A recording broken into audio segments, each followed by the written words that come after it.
Jangan lupa untuk subscribe dan nyalakan lonceng notifikasinya. You have the power to change America. Tomorrow you can put an end to the politics that tries to divide a nation just to win an election. I think we all agree we need my husband as our commander-in-chief for 4 more years. We're still in the battle for the soul of America. Decency, honor, respect. Where has it gone with this president? And I am considered very, very young. I'm considered young for my age. No, I am a perfect specimen. I'm in perfect shape. So I'm sure I would have thrown it away.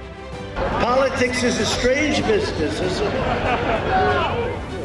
Pilpres Amerika Serikat 2020 berbeda dibandingkan dengan pilpres-pilpres sebelumnya. Setidaknya ada 2 hal yang membedakan pilpres kali ini. Pertama, pemilu yang dilaksanakan di tengah kondisi pandemi COVID-19.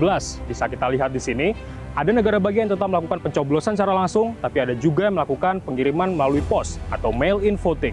Mail-in voting ini dianggap dapat mencegah penyebaran virus corona sehingga semakin diminati. Tetapi bagi sejumlah pihak, seperti calon petahana Presiden Donald Trump menganggap bahwa hal ini dapat memunculkan kecurangan dan juga kontraproduktif.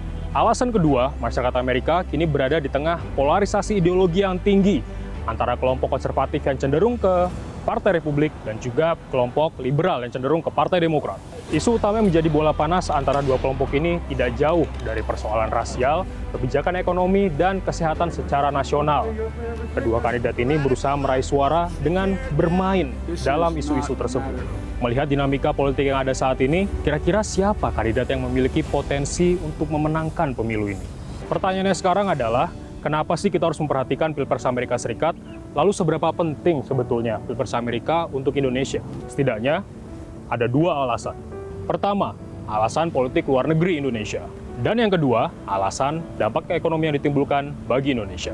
Setiap kandidat memiliki ciri khas masing-masing dalam penerapan kebijakan luar negerinya. Jika kita berbicara dalam konteks Asia, Trump selama 4 tahun terakhir fokus kepada Asia Timur, tidak kepada Asia Tenggara, khususnya Indonesia terkait dengan kebijakan luar negerinya. Sementara Biden dianggap lebih mengedepankan pendekatan multilateral secara merata di dunia, tidak menutup kemungkinan terhadap Indonesia dan juga Asia Tenggara. Seperti disampaikan Profesor Banyu Perwita, pengamat hubungan internasional dari Universitas Presiden. Apabila Joe Biden yang terpilih, mungkin kita bisa lebih mendorong Amerika Serikat untuk terlibat di dalam aspek-aspek multilateralisme yang selama ini memang ditinggalkan oleh Amerika Serikat di bawah Donald Trump. Jadi konteks pembangunan ekonomi, kerjasama ekonomi bisa menjadi salah satu pendorong utama bagaimana Indonesia bisa memanfaatkan pemilihan presiden di Amerika Serikat. Belum lagi ditambah dengan kerjasama pertahanan, karena kita tahu Amerika Serikat sangat concern, sangat hirau dengan pembangunan militer atau ekspansi militer Tiongkok khususnya di Laut Cina Selatan. Di tengah ketidakpastian ini, kita hanya bisa menunggu siapa pemenang pemilu, apakah prosesnya akan berjalan lancar hingga pelantikan presiden baru, dan apakah presiden baru ini akan bisa membawa perubahan di Amerika Serikat, dan khususnya apakah akan bawa keuntungan bagi Indonesia atau malah justru sebaliknya.